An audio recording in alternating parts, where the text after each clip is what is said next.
முன்னாள் ஜனாதிபதி கோட்டாபய ராஜபக்சவின் முன்னாள் தனிப்பட்ட செயலாளரான சுகிஸ்வர பண்டார மத்திய குற்றப்புலனாய்வு பணியகத்தினால் கைது செய்யப்பட்டுள்ளார். 2 அரச நிறுவனங்களிலிருந்து சம்பளம் பெற்றுக்கொண்ட சம்பவம் தொடர்பில் மேற்கொள்ளப்பட்டு வரும் விசாரணைக்கு அமைவாகவே அவர் இவ்வாறு கைது செய்யப்பட்டுள்ளார்.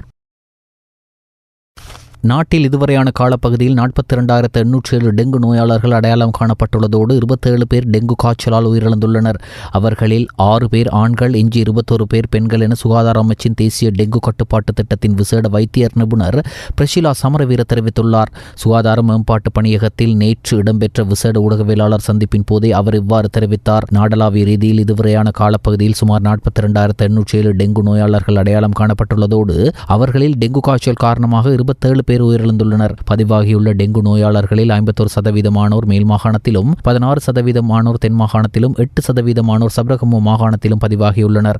அந்த வகையில் கொழும்பு, கம்பகா, மாத்தர, ரத்னபுரி, களுத்துற, கொழும்பு மாநகர சபைக்குட்பட்ட பகுதி, காலி, கண்டி, மொனராகல, அம்மன்தொட்ட மற்றும் குருநாகல் உள்ளிட்ட பகுதிகளில் தொடர்ச்சியாக அதிக எண்ணிக்கையிலான டெங்கு நோயாளர்கள் பதிவாவதை காணக்கூடியதாக உள்ளது. அத்தோடு டெங்கு நோயால் மரணித்தவர்களில் 6 பேர் ஆண்களாவதுடன் எஞ்சி 21 பேர் பெண்களாவர். கடந்த வருடங்களில் தரவுகளை அவதானிக்கும் போது டெங்கு காய்ச்சல் காரணமாக அதிக எண்ணிக்கையிலான பெண்கள் உயிரிழந்துள்ளனர். குடும்ப வேலைப்பளு காரணமாக பெண்கள் காலம் தாமதித்தே வைத்தியசாலையில் அனுமதிக்கப்படுகின்றனர். ஒரு சிலர் நோய் தொற்றுக்கு ஆளாகியுள்ள போதும் உரியவாறு ஓய்வெடுப்பதில்லை. ஆகையால் இவ்வாறு பெண்கள் மத்தியில் டெங்கு காய்ச்சலால் உயிரிழப்பவர்களின் எண்ணிக்கை உயர்வடைந்துள்ளது.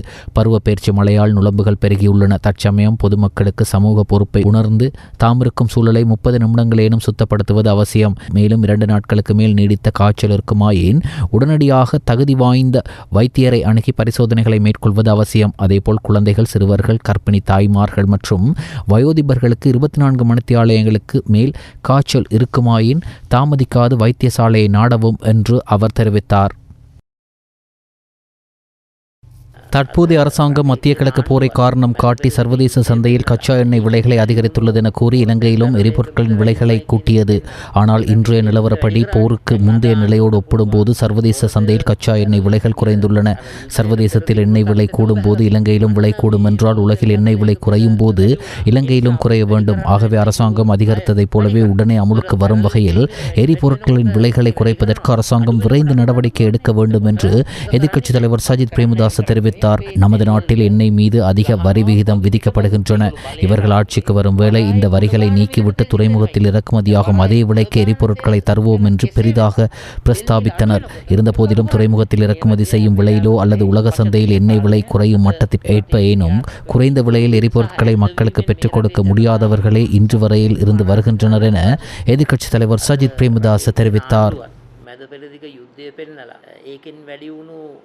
தெல்தெனிய வைத்தியசாலைக்கு அருகே கார் ஒன்றிலிருந்து பெண் ஒருவரின் சடலம் கண்டெடுக்கப்பட்டதை அடுத்து சம்பவம் தொடர்பான விசாரணைகள் முன்னெடுக்கப்பட்டுள்ளன. நேற்று மாலை சடலம் கண்டெடுக்கப்பட்டதாகவும் குறித்த பெண் ஜூன் 3ஆம் தேதி முதல் ஜூன் 16ஆம் தேதி வரை நுவரெலிய பகுதியில் உள்ள விடுதியொன்றில் தங்கியிருந்ததாக போலீசார் தெரிவித்துள்ளனர்.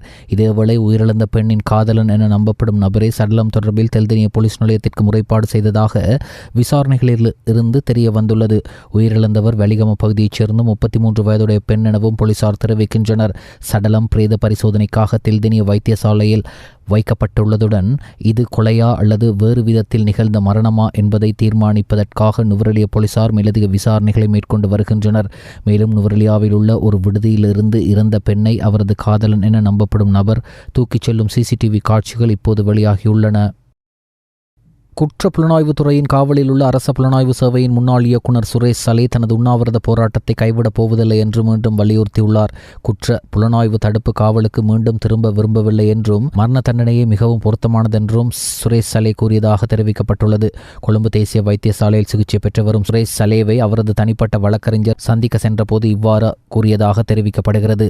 மனித உரிமைகள் ஆணைக்குழு நடத்தி வரும் விசாரணைகள் பயங்கரவாத தடுப்புச் சட்டத்தை ரத்து செய்வது குறித்த அரசின் நிலைப்பாடு மற்றும் அஸ்கிரிய மாநாயக்க தேரர் விடுத்த கோரிக்கை ஆகியவற்றை வழக்கறிஞர் சுரேஷ் சலேயிடம் தெரிவித்துள்ளார். தற்போதைய உண்ணாவிரதத்தை முடித்துக் கொள்ளுமாறு சுரேஷ் சலேயிடம் வழக்கறிஞர் கேட்டுக் கொண்டுள்ளதாக தெரிவிக்கப்பட்டுள்ளது. குறிப்பிட்ட அந்த தடுப்பு கூடத்திற்கு திரும்ப விரும்பவில்லை என்றும் அந்த இடம் ஒரு நரகம் என்றும் கூறியுள்ள சுரேஷ் சலே குற்றப்புலனாய்வு இயக்குநருக்கு தன் மீது தனிப்பட்ட விரோதம் இருப்பதாகவும் தெரிவித்துள்ளார். எனவே தனது உண்ணாவிரதத்தை கைவிடப் போவதில்லை எனவும் சுரேஷ் சலே வழக்கறிஞரிடம் தெரிவித்துள்ளார். இதற்கிடையில் அண்மையில் சுரேஷ் சலே பகிரங்கமாக விசாரிக்கப்பட்டதாக கூறப்படும் நாள் தொடர்பான காணொலி காட்சிகள் எதுவும் இல்லை என குற்றவியல் புலனாய்வுத்துறை இலங்கை மனித உரிமைகள் ஆணைக்குழுவுக்கு தெரிவித்துள்ளது. ஒரு மாதத்திற்கு முந்தைய காணொலி காட்சிகள் மட்டுமே உள்ளதால் மார்ச் 8ஆம் தேதி நடத்தப்பட்ட சோதனையின் காணொலி காட்சிகள் எதுவும் இல்லை என்று குற்றப்புலனாய்வுத்துறை தெரிவித்துள்ளது. அதன்படி இலங்கை மனித உரிமைகள் ஆணைக்குழு தொடர்புடைய காணொலி காட்சிகளை பெறுவதற்கு மற்றொரு தரப்பினரிடமிருந்து கணனி உதவியை பெறுவதில் தனது கவனத்தை செலுத்தியுள்ளது. சுரேஷ் சலை தொடர்பாக நடத்தப்பட்டு வரும் விசாரணைகள் குறித்து குற்றப்புலனாய்வுத்துறையிடம் இருந்து மேலும் பல அறிக்கைகள்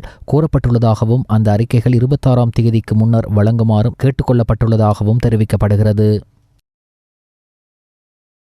கடந்த 2022ஆம் ஆண்டு ஏற்பட்ட பொருளாதார நெருக்கடியிலிருந்து மீண்டு வரும் இலங்கை தற்போது 7% பொருளாதார வளர்ச்சி இலக்கை நோக்கி பயணிக்கிறது. கடந்த காலங்களில் நிலவிய பொருளாதார வீழ்ச்சியிலிருந்து மீள்வதற்காக அரசாங்கம் மேற்கொண்ட மேக்ரோ பொருளாதார ஸ்திரத்தன்மை நடவடிக்கைகள் 2025இல் 5% வளர்ச்சியை எட்ட உதவியுள்ள நிலையில் இந்த நீண்டகால பொருளாதார வளர்ச்சியை தக்க வைத்துக் கொள்ள ஏற்றுமதி துறையின் பங்களிப்பு மிக அவசியமான ஒன்றாக கருதப்படுகிறது என தொழில் அமைச்சர் மற்றும் நிதி திட்டமிடல் பிரதி அமைச்சர் கலாநிதி அனில் ஜெயந்த தெரிவித்தார். கொழும்பில் நேற்று நடைபெற்ற தேசிய ஏற்றுமதி அபிவிருத்தி திட்டம் 2026-2030 உத்தியோகபூர்வமாக அறிமுகப்படுத்தும் நிகழ்வில் கலந்து கொண்டு உரையாற்றும் போதே அவர் இதனை குறிப்பிட்டார். இலங்கையின் பொருளாதாரத்தை உலகளாவிய ரீதியில் பன்முகப்படுத்தி வலுப்படுத்தும் நோக்கில் 2026-2030 காலப்பகுதிக்கான தேசிய ஏற்றுமதி அபிவிருத்தி திட்டத்தின் மூலம் 2030ஆம் ஆண்டிற்குள் 36 பில்லியன் அமெரிக்க டாலர்களை ஏற்றுமதி வருமானமாக ஈட்டுவதற்கு இலக்கு நிர்ணயிக்கப்பட்டுள்ளது என்று கைத்தொழில் மற்றும் தொழில் முயற்சியாண்மை அமைச்சர் சுனில் அந்துன்னத்தி தெரிவித்தார். கொழும்பில் நேற்று நடைபெற்ற தேசிய ஏற்றுமதி அபிவிருத்தி திட்டம் 2026-2030 உத்தியோகபூர்வமாக அறிமுகப்படுத்தும் நிகழ்வில் கலந்து கொண்டு உரையாற்றும் போதே அவர் இதனை குறிப்பிட்டார். தகமைகளை மாற்றியமைத்து கடற்படையின் நிறைவேற்று அதிகாரியாக இணைந்து பிரித்தானிய கடற்படை அகாடமியின் பயிற்சி பாடநெறிக்காக அரச நிதியை மோசடி செய்த குற்றச்சாட்டு தொடர்பில் லஞ்ச ஊழல் விசாரணை ஆணைக்குழுவினால் கைது செய்யப்பட்ட முன்னாள் ஜனாதிபதி மஹிந்த ராஜபக்சவின் புதல்வர் யோசித்த ராஜபக்ச கொழும்பு நீதவான் நீதிமன்றத்தினால் நேற்று பிணையில் விடுவிக்கப்பட்டார். அதற்கமைய சந்தேக நபரை தலா 50 லட்சம் ரூபாய் பெறுமதியான 3 சரீர பிணைகளில் விடுவித்த நீதிவான் அவரின் வெளிநாட்டு பயணங்களுக்கும் தடை விதித்து கடவுச்சீட்டை நீதிமன்றத்தில் ஒப்படைக்குமாறு உத்தரவிட்டார். சுற்றுலா மேம்பாட்டு பணியகத்தில் இடம்பெற்ற நிதி மோசடி விவகாரத்துடன் தொடர்புடைய முன்னாள் அமைச்சரான பசில் ராஜபக்சவை கைது செய்து நீதிமன்றத்தில் ஆஜர்படுத்துமாறு கோட்டை நீதவான் பசன் அமரசேன குற்றப்புலனாய்வு திணைக்களத்தின் சட்டவிரோத சொத்துக்கள் விசாரணை பிரிவுக்கு நேற்று உத்தரவிட்டார். முன்னாள் வலுசக்தி அமைச்சர் குமார ஜெயக்கொடிக்கு எதிராக தாக்கல் செய்யப்பட்டுள்ள ஊழல் வழக்கின் முதலாவது சாட்சியாளரான தேசிய சேவை சங்கத்தின் இலங்கை உர நிறுவனத்தின் அதிகாரி சாட்சியமளித்து பிரதிவாதிக்கு எதிரான முறைப்பாட்டை தனது மின்னஞ்சல் கணக்கில் இருந்து அனுப்பியதை ஏற்றுக்கொண்டார். இருப்பினும் அந்த முறைப்பாட்டின் உள்ளடக்கம் தொடர்பில் தன்னால் பொறுப்பேற்க முடியாது என கொழும்பு மேல் நீதிமன்றத்தில் முன்னிலையாகி சாட்சியம் அளித்தார். கொழும்பு மேல் நீதிமன்ற நீதிபதி ருஷாந்த கொடவெல்ல முன்னிலையில் நேற்று இந்த வழக்கு விசாரணைக்கு எடுத்துக் கொள்ளப்பட்ட போது பிணையில் விடுவிக்கப்பட்டுள்ள பிரதிவாதி மன்றில் முன்னிலையாகி சாட்சி அளித்தார். உயிர்த்து ஞாயிறு பயங்கரவாத தாக்குதல் சம்பவம் தொடர்பான விசாரணைகளுக்கு அமைவாக தன்னை கைது செய்வதை தடுக்கும் உத்தரவொன்றை பிறப்பிக்குமாறு கோரி முன்னாள் ஜனாதிபதி கோட்டாபே ராஜபக்சவினால் சமர்ப்பிக்கப்பட்ட மனுவின் மேலதிக பரிசீலனையை எதிர்வரும் 24ஆம் தேதி வரை ஒத்திவைக்க மேன்முறையீட்டு நீதிமன்றம் உத்தரவிட்டுள்ளது.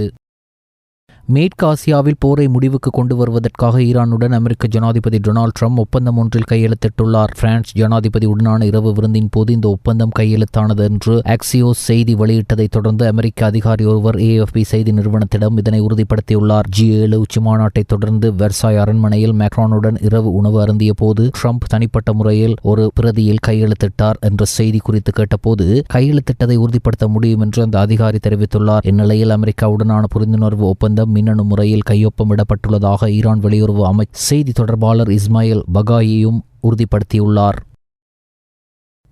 அமெரிக்க ஈரான் ஒப்பந்தம் முக்கிய ஹார்மோஸ் ஜலசந்தியை மீண்டும் திறக்கும் என்றும் அது ஒரு பெரும் விநியோக அலையை ஏற்படுத்தும் என்றும் வர்த்தகர்கள் எதிர்பார்க்கின்றனர். மேலும் கச்சா எண்ணெய் விலை 3 மாதங்களில் இல்லாத அளவுக்கு குறைந்துள்ளது. இந்த ஆண்டின் மிக நீண்ட தொடர் சரிவை சந்தித்ததை தொடர்ந்து பிரெண்ட் கச்சா எண்ணெய் விலை 4 நாட்களில் 15% சரிந்து ஒரு பேரலுக்கு $80 குறைவாக இருந்தது. இதற்கிடையில் வெஸ்ட் டெக்சாஸ் இன்டர்மீடியட் கச்சா எண்ணெய் விலை ஒரு பேரலுக்கு $77 என்ற அளவை நெருங்கியது. வாஷிங்டனுக்கும் தேரானுக்கும் இடையிலான போரை முடிவுக்கு கொண்டு வரும் நடவடிக்கைகள் உலகளாவிய எரிசக்தி சந்தைகளில் நிலவும் இறுக்கத்தை தளர்த்தும் என கருதப்படுவதால் சமீபத்திய வாரங்களில் கச்சா எண்ணெய் விலைகள் கடுமையாக பின்வாங்கியுள்ளன. இந்த ஒப்பந்தம் நீடித்திருக்குமா என்பதையும் ஹார்மோஸ் ஜலசந்தி வழியாக கப்பல் போக்குவரத்து மீண்டும் முழுவீச்சில் தொடங்க எவ்வளவு காலம் ஆகும் என்பதையும் உற்பத்தியாளர்கள், கப்பல் உரிமையாளர்கள் மற்றும் வர்த்தகர்கள் தற்போது மதிப்பிட்டு வருகின்றனர். இந்த அம்சங்களில் வர்த்தக கப்பல்களின் போக்குவரத்தை தேரான் உறுதி செய்ய வேண்டும் என்பதும் அமெரிக்கா ஹார்முஸ் மீதான தனது முற்றுகையை நீக்க வேண்டும் என்பதும் அடங்கும். இந்த குறுகிய நீர்வழி பாதை பாரசீக வளைகுடாவை இந்திய பெருங்கடலுடன் இணைக்கிறது. மேலும் அமைதி காலத்தில் இது உலகளாவிய எண்ணெய் விநியோகத்தில் சுமார் 1/5 பங்கை கொண்டு சென்றது.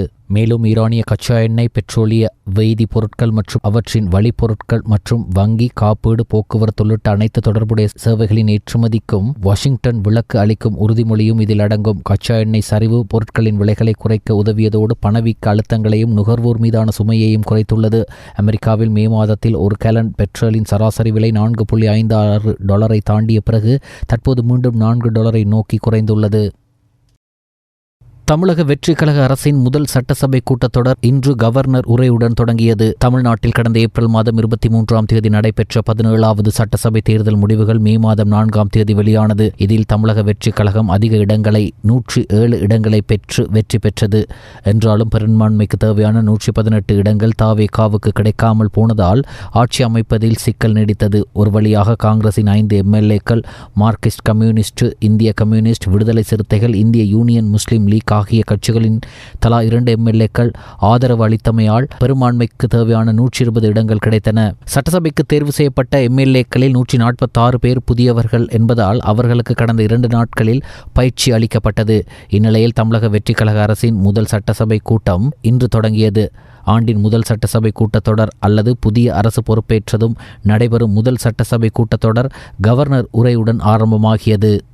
பெண்கள் மற்றும் குழந்தைகளின் பாதுகாப்பினை உறுதி செய்யும் பொருட்டு உருவாக்கப்பட்ட சிங்கப்பெண் சிறப்பு அதிரடிப்படை 2545 புதிய பணியிடங்களுடன் 319 புதிய 4 சக்கர ரோந்து வாகனங்கள், 101 இருசக்கர வாகனங்கள் மற்றும் ட்ரோன்களுடன் 354 கோடி ரூபாய் நிதி ஒதுக்கீட்டில் இப்பணியினை மிக சிறப்பாக செய்து முடிக்கும். நியூசிலாந்துக்கு எதிராக சவுத்ஆம்ப்டன் ரோஸ் பவுல் விளையாட்டரங்கில் நேற்று முன்தினம் நடைபெற்ற குழு 2க்கான மகளிர் 20-20 உலகக்கிண்ண கிரிக்கெட் போட்டியில் நிலக்ஷிகா சில்வா குவித்த அபார அரை சதம் இலங்கைக்கு வரலாற்று வெற்றியை ஈட்டிக் கொடுத்தது. மகளிர் 20-20 உலகக்கிண்ண கிரிக்கெட் வரலாற்றில் இதற்கு முன்னர் 2010, 2012, 2014, 2016, 2020, 2023, 2024 நியூசிலாந்திடம் தோல்வியடைந்த இலங்கை அவ்வணிக்கு எதிராக ஈட்டிய முதல் வெற்றி இதுவாகும். இந்த உலகக்கிண்ணத்தில் சாம்பியன் ஆவதற்கு அனுகூலமான அணியான நடப்பு சாம்பியன் நியூசிலாந்தை வெற்றி கொண்டது பெரிய விடயமாகும். இது எந்த அணியையும் எங்களால் வெற்றி கொள்ள முடியும் என்ற நம்பிக்கையை கொடுத்துள்ளது என சமரி அதபத்து தெரிவித்தார். அத்துடன் நிலக்ஷிகா, கௌஷினி ஆகியோரின் திறமையையும் அவர் பாராட்டினார். நிலக்ஷிகாவும் அவருடன் பெருமதியான இணைப்பாட்டங்களை ஏற்படுத்திய கவிஷா சில்வா, கௌஷினி நுத்தியங்கனா ஆகியோரும் இலங்கையின் வெற்றியில் முக்கிய பங்காற்றினர். இந்த போட்டியில் நியூசிலாந்தின் களத்தடுப்பு மோசமாக இருந்ததுடன் 3 இலகுவான பிடிகளை தவறவிட்டது. இதுவும் இலங்கையின் வெற்றிக்கு காரணமாக அமைந்தது. நியூசிலாந்தினால் நிர்ணயிக்கப்பட்ட 151 ஓட்டங்கள் என்ற வெற்றி இலக்கை நோக்கி பதிலுக்கு துடுப்படுத்தாடிய இலங்கை 2 பந்துகள் மீதம் இருக்க 5 விக்கெட்டுகளை இழந்து 153 ஓட்டங்களை பெற்று 5 விக்கெட்டுகளால் வெற்றி ஈட்டியது. துடுப்பாட்டத்தில் விஷ்மி குணரட்ன 17 ஓட்டங்களையும் சமரி அதபத் 27 ஓட்டமுமாக இருவரும் 45 ஓட்டங்களை பகிர்ந்து சிறப்பான ஆரம்பத்தை இட்டுக் கொடுத்தனர். எனினும் முதல் 4 விக்கெட்டுகள் 10 ஓட்டங்கள் வித்தியாசத்தில் வீழ்ந்தன.